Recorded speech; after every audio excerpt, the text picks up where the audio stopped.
our leader, Senator Schumer, and Senator Klobuchar, who's a co-sponsor of my bill. And look, we're here to stop a huge national sales tax being imposed on Americans through these Canadian tariffs that are based on a fake Canadian emergency. I'm proud to have 6 Democratic co-sponsors of the bill, and to also have a Republican co-sponsor, Rand Paul. Another Republican, Senator Collins, has indicated she'll vote with us. And there's still a lot of discussions underway and a lot of votes that are still in play. Often in the Senate, everything is pretty predictable. This is one where it's not particularly predictable. We now think the vote is likely to move to tomorrow because of what Senator Booker is doing, the vigil that he's maintaining on the floor, which is so very powerful. Now Senator Warner, one of our co-sponsors here, together with 2 witnesses, who's also very you'll powerful. hear from. And very glad to have you guys. And we'll introduce you. Look at Bill has brought his product from Port City Brewing, and then we have Reservoir Distiller from Richmond and Cantino here with us. So, but let me just jump in. Tariffs are a tax. They're a tax on everyday people. And Canadian tariffs in particular, what will they end up taxing? They'll tax groceries and food products. They'll tax building supplies at a time when home prices are too high already. They will tax fertilizer to our farmers. About 80% of the potash that is used by our farmers for fertilizer comes from Canada.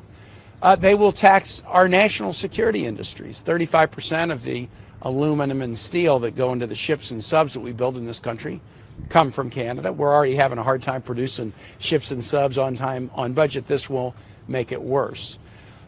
President Trump is saying that there's an emergency with Canada. Canada is a friend, not an adversary. Canada is a sovereign nation, not a 51st state. And while we always have challenges with friends, we have a mechanism that Donald Trump negotiated, the USMCA, that enables us to work through trade deals, and we don't need tariffs at all. The president has justified the imposition of these tariffs on, in my view, a made-up emergency. Fentanyl is a real emergency in this country. Let's be clear about that. Fentanyl is a real emergency. But as President Trump's national security advisor, Tulsi Gabbard, testified before Mark's Intel committee last week, the fentanyl emergency is from Mexico and China. It's not from Canada. She presented a threat assessment that had nothing about Canada as a threat, that had nothing about Canada as a fentanyl threat. 21,000 pounds of fentanyl interdicted from Mexico coming into the United States last year, a maximum of 43 pounds from Canada. They're actually digging into that number and finding it's probably dramatically less even than that. So why invent this emergency? The emergency is being invented to do the tariffs, to do the taxes on everyday Americans. Why? So they can use the tariff revenue to give a tax cut to billionaires. You saw the Trump tax cut in term 1. They did it off deficit financing. They don't want to deficit finance it again. They want to pay for it. How are they going to pay for it? Massive cuts to programs like Medicaid, Medicare, and tariffs imposed on the backs of everyday Americans. They'll put that together, and then that will be the pay for this tax cut bill that we see coming. We need to stand strong against a tax increase, the largest tax increase in American history, on our consumers. We need to stand strong for a strong relationship with a good ally, Canada, and that's why I'm really, really excited we have this vote coming up. It's going to be close. Again, it's likely to slip from today into tomorrow, but we feel really good about stakeholders like AFL-CIO, steel workers, machinists, and we think we're going to have some industry groups coming out today also in support of our legislation. With that, I'm really happy to be here with our leader on the Democratic side who's been really strong in pushing this. Please welcome a guy with his own border with Canada, New Yorker, Chuck Schumer. Thank you. Thank you very much, Tim. And first, let me thank Tim and his co-sponsors, Amy and Mark. Tim has done an amazing job here. He has been persistent. He has been focused. He knew how important this was even a month or 2 ago before we saw the menace of all these tariffs. So Tim deserves a lot of credit from Virginians and from Americans for getting this issue to the point where we now will have a vote on it. And the Republicans are squirming because they know very simply that tariffs are simply a tax increase. Let's listen to one of them, Senator Mullen. He said tariffs is a tax and it'll be passed on to consumers. Rand Paul said tariffs are simply a tax. And here's the most galling thing. President Trump says, quote, "I couldn't care less if prices go up to American families. America, you hear that? Donald Trump says he couldn't care less if you pay more. And it's not just a little. The estimates go as high as $6,500 more for the average American family. To the family that's sitting down Friday night and trying to figure out, do they have enough money to go on that vacation, or to visit grandma, or maybe to buy a car? Take away $6,500 and those dreams are out the window. And Trump couldn't care less? Give me a break. Give me a break. And so many jobs will be lost. In New York alone, we estimate that over 200,000 jobs could be lost. We have the Canadian border. In a city called Plattsburgh, on the northern border in Clinton County, 20% of the companies are Canadian-owned or Canadian-affiliated. Plattsburgh will just go into deep recession if this happens. So we're not going to we're going to do everything we can to fight. And the most galling thing of all, why is he doing this? As Tim outlined, it's not fentanyl. You know, they always make up an excuse because they have no justification for what they're really doing. In this case, they say fentanyl, but the amount of fentanyl that comes over the Canadian border is minuscule. They're doing it so they raise revenue so they can give tax cuts to the billionaires like everything else. The whole government is geared, whether it's Social Security or Medicaid or Medicare or housing or agriculture, the whole government is geared to create the dollars that can give tax breaks to the billionaires. And one final thing.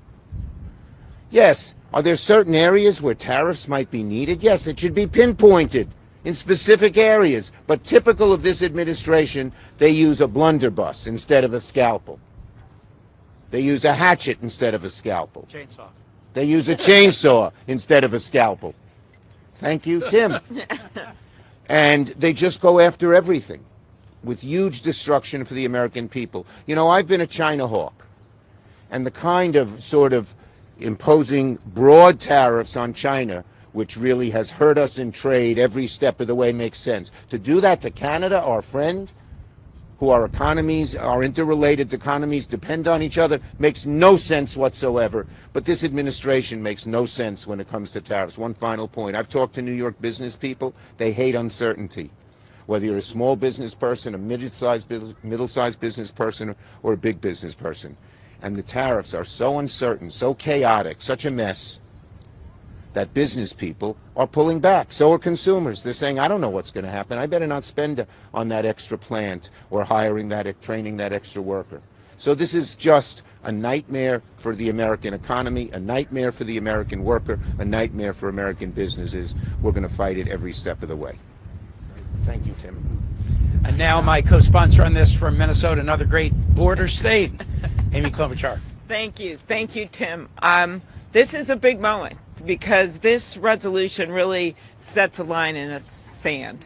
And it says, you cannot abuse your emergency powers to start an unjustified trade war. You cannot abuse your emergency powers, President of the United States, to hurt the relationships, one of the finest relationships in the world, the relationship between the United States of America and Canada. And you cannot drive up prices and risk jobs and put in place a national sales tax when you look at all the tariffs together, not just Canada, now predicted by experts to be at about $5,000 a year for the average family in America. So I first come at this as a Minnesotan, yes, a border state, with all respect to Virginia. We can see Canada from our porch. And for us, Canada is our #1 trading partner in the state of Minnesota. It actually eclipses number 2, number 3, and number 4 combined. That's how much work we do. We are the 4th biggest exporting state for agriculture in the country. And so this is a major hit for northern tier states. I'm not surprised at all that Susan Collins has joined you in supporting this, Senator Kaine, because for northern states, this is a huge deal. Secondly, I come at it as the chair of the Canadian American Interparliamentarian Group.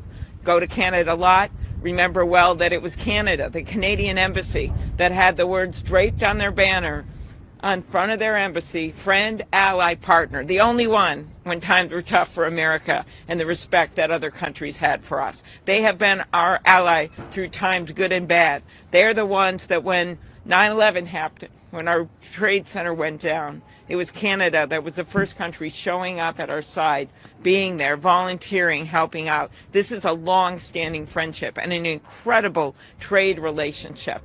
Part of our supply chain.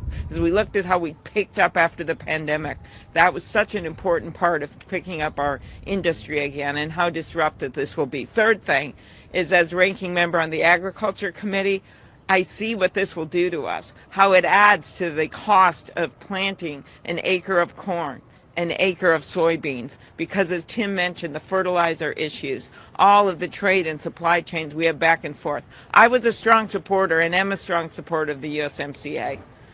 I was the first one on, remember, one debate stage in the presidential election that was the first one to say I supported it because I could see the benefits. Wasn't perfect, but I could see the benefits. That is the place where Donald Trump should be negotiating his own trade agreement, whatever changes he wants to make with our relationships with Canada and Mexico. So I'm proud to be one of the original sponsors of this very important resolution. I love that we're picking up support. Tariffs as a whole, you literally read the words of Mitch McConnell and you read the words of Chuck Schumer when it comes to tariffs, they're nearly identical. That is unique. You look at the fact that the Chamber of Commerce has been out opposing the tariffs as a whole. I'm not talking about specific measures, but the tariffs as a whole, that the steel workers have been out there, that the home builders have been out there because of the cost of lumber. This is across the board, across the country, a national sales tax on Americans. And this is the moment to take a stand and stand our ground with the power of Congress. And now Senator Warner, as you know, Senator is on the Banking and Housing Committee, knows something through that about the housing cost effectiveness. He's on the Finance Committee, which works on trade issues, and then he's the lead Democrat on Intel. And Canada's been one of the stellar partners we've had for a very, very long time on Intel matters. Senator Mark Warner. Well, thank you, Tim, and I'm proud to join you and Amy. Amy, you may have the ability to look at Canada from your third floor window. My mom's parents were Canadian, Okay, so I got me. I got something there, and I just by happenstance I know the incoming Prime Minister Mark Carney, and we. Pardon me, current Prime Minister. I talked to him last night, and the reaction of, like, gosh, kind of his head still spinning of, how did we get here? Mm-hmm. How did we get to a point that a nation has been, that we've, probably next to Britain, have had the closest relationships with since the founding of our nation, is being turned into an enemy? And a lot of this, even when changed, and I think, Dave, you may speak to this, things change because you never know what Trump, one day's on, one day's off. But that bitterness, that unwillingness to buy American products, that lack of trust that was created when this president, I believe, stupidly and potentially illegally threatened to throw Canada out of the Five Eyes partnership, that's not going to be papered over. A couple of quick points before I introduce our guests. Don't take my words about how much these tariffs are going to cost. Take the ever colorful Peter Navarro, who Trump's one of his trade people, says it will raise $100 billion off the car tariffs this year, $600 billion off the reciprocal tariffs, $700 billion tariff fees. Who's going to pay those? American consumers. This will be the largest tax increase on American consumers in modern times. End of story. And people will feel that literally in the coming days and weeks. If that was not bad enough, what are we seeing in terms of other economic reverberations? Read this morning, Canadian travel to the United States is down 75%. If you happen to be a place in Arizona and Florida where you love those snowbirds coming from Canada, chances are those revenues aren't going to come. And saying, hey, it was all a mistake, you don't repair this overnight. We've seen already Poland, Germany, Canada rethinking buying our F-35s. We don't treat them as allies, they may not purchase our military goods. We've heard from Microsoft, Amazon, Google, cloud providers that are saying if we get on the wrong side of Trump, country X, are you going to be able to provide those services? So American IT services being cut back. The combination of all these factors, beyond the direct costs of the tariffs, is going to lead this economy into a recession. And Chuck Schumer said it best. Donald Trump didn't give a damn, no matter how high the prices are. This was the guy that was supposed to lower the prices of groceries, when he's doing absolutely the opposite, and time and again is making America less safe. So I'm going to skip all the stuff that my others have already said and bring up our two guests. First of all, Bill from Port City, who is a brewer in my hometown of Alexandria. He relies on a lot of Canadian Pilsner to brew his best-selling beer. I can just tell you, as a former business guy myself, the idea of what he's had to go through over the last few weeks of when's it coming, is it coming, how do you predict? Bill, why don't you share some of the examples firsthand of how this is affecting your business? Thank you, Senator Warner. Yeah, our base malt, really the primary ingredient that goes into our beer besides water, is Canadian Pilsner malt. It's a very specific strain of high-quality barley that grows in the cold climate of Canada. And there's not a suitable U.S. substitute that we can get of the same quality to make our beer. So we've relied on Canadian Pilsner malt for the past 14 years since we opened to brew our world-class quality beer. If there's a 25% tariff on this basic ingredient, it's going to slow our business down. We're going to have to raise our prices, and by the time it goes from us to our distributor, to the retailer, to the consumer, this $12.99 six-pack of beer is going to end up at $18.99. And so how many people are still going to want to buy a six-pack of great-tasting beer, but at $18.99? People are going to start looking for a different substitute.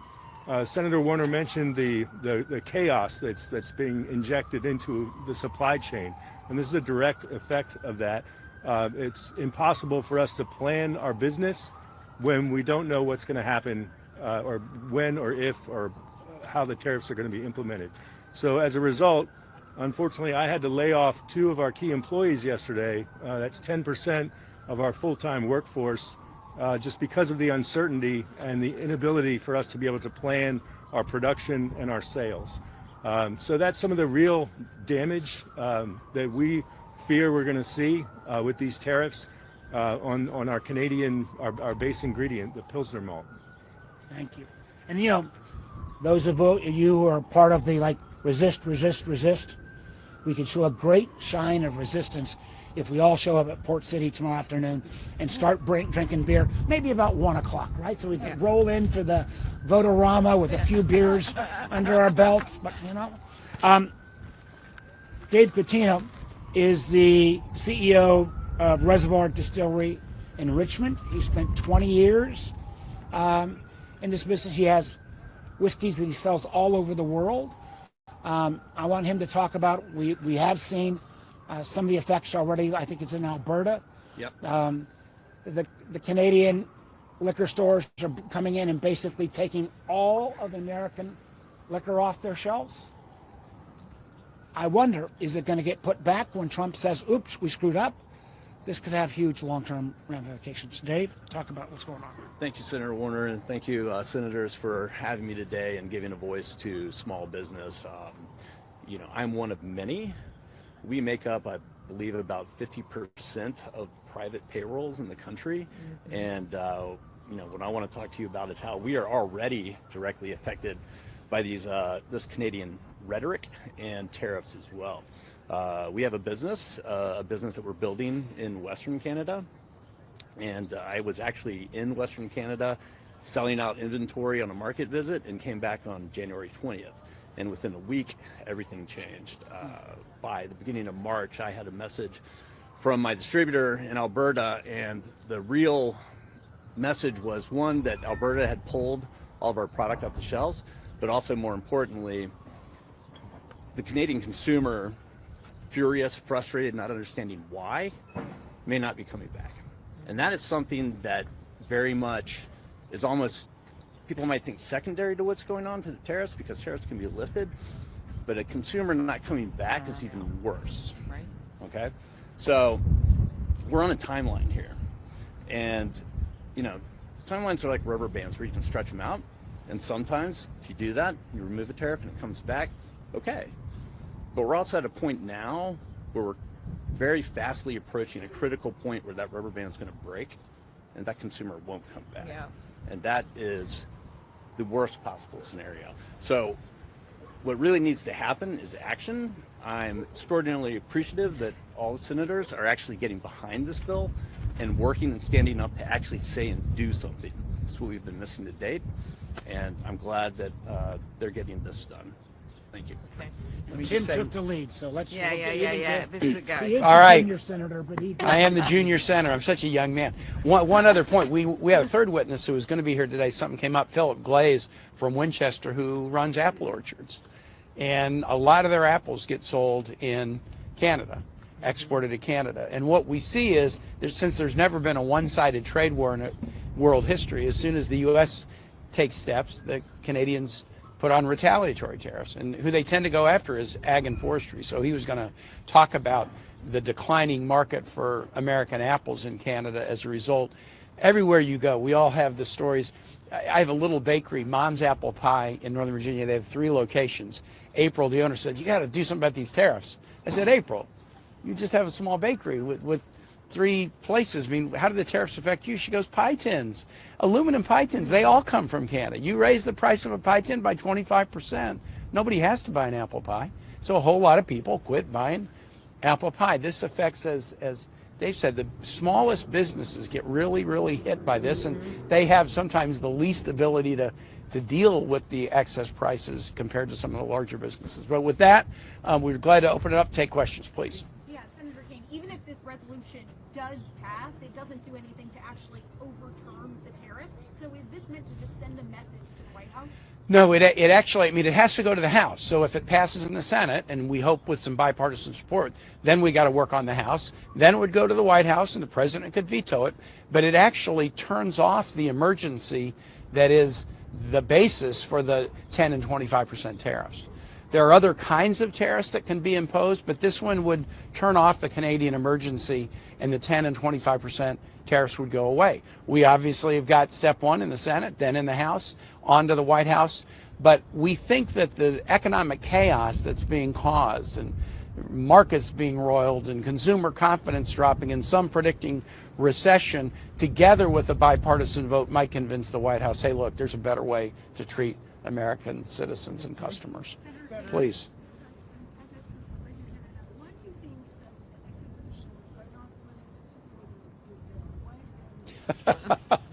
Well, There's a lot that are. Yeah, Republicans aren't yet willing to stand up to the president. Republicans here, our colleagues, they're embarrassed by 51st State or Governor Trudeau. They're embarrassed by this stuff because they view Canada as a great ally. But they got to be willing to stand up. They've said they're concerned about tariffs. Okay, fine, you're concerned. Now we're giving you a vote. You can stop them if you want to. So we're asking everybody to have a backbone, be the Article 1 branch.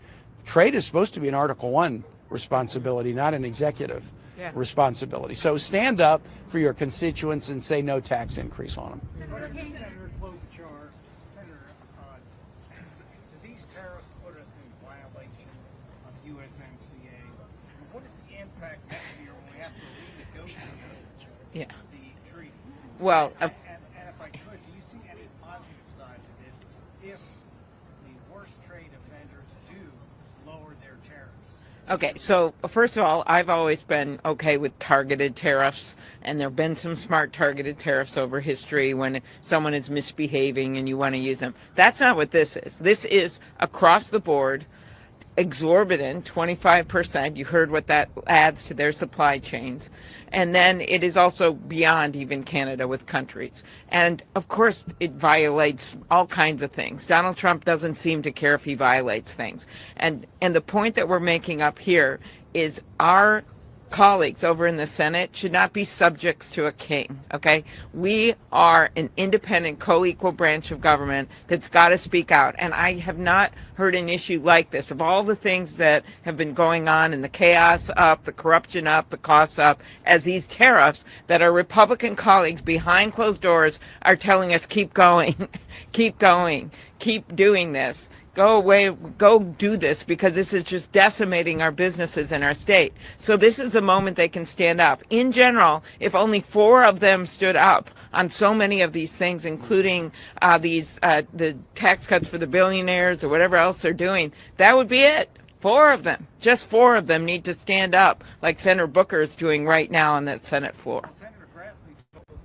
this morning that Congress needs to reclaim its Commerce Clause authority, and he's got a bill to do that. Okay, well, we welcome his vote for this measure then, because this is the way to go right here. Senator Klobuchar, right now in Canada, Canadians are so angry. They are. When they boo at hockey games with Minnesota, we know things are gone awry. It's bad. What would you say to Canadians in this moment who Okay. are making those choices to say, I don't want to buy American, and they see this as a turning point in the relationship, and they don't necessarily want to Yeah. go back?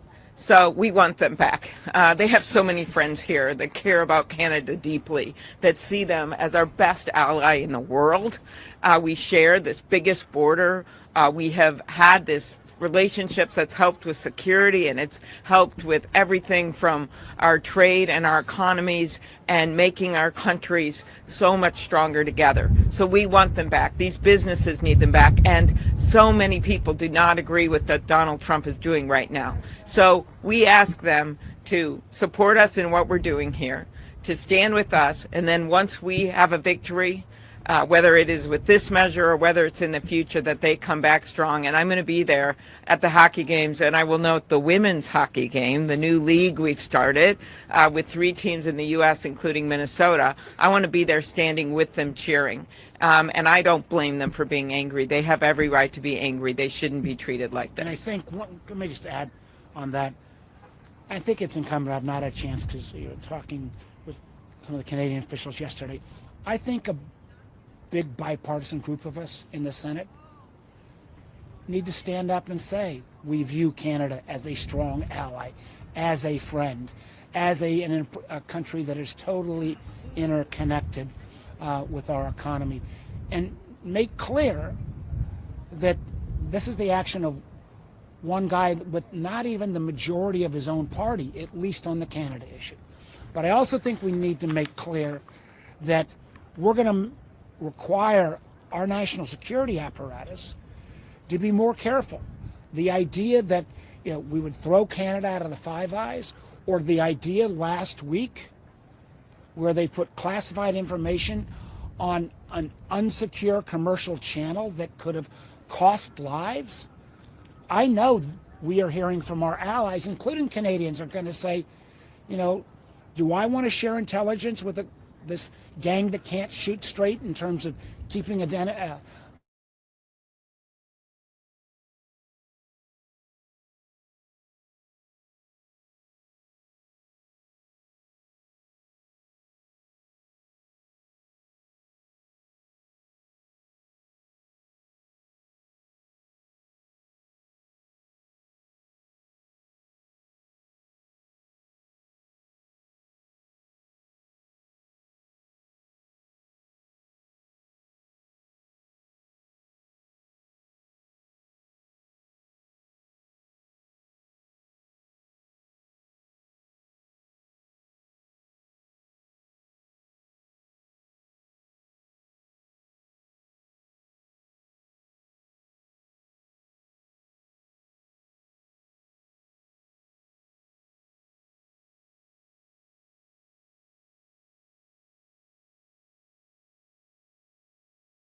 I think many of us have signed on to larger reform bills like the Grassley bill that was mentioned, where we've just given too much power over to the exec over many years. IEPA was never supposed to be used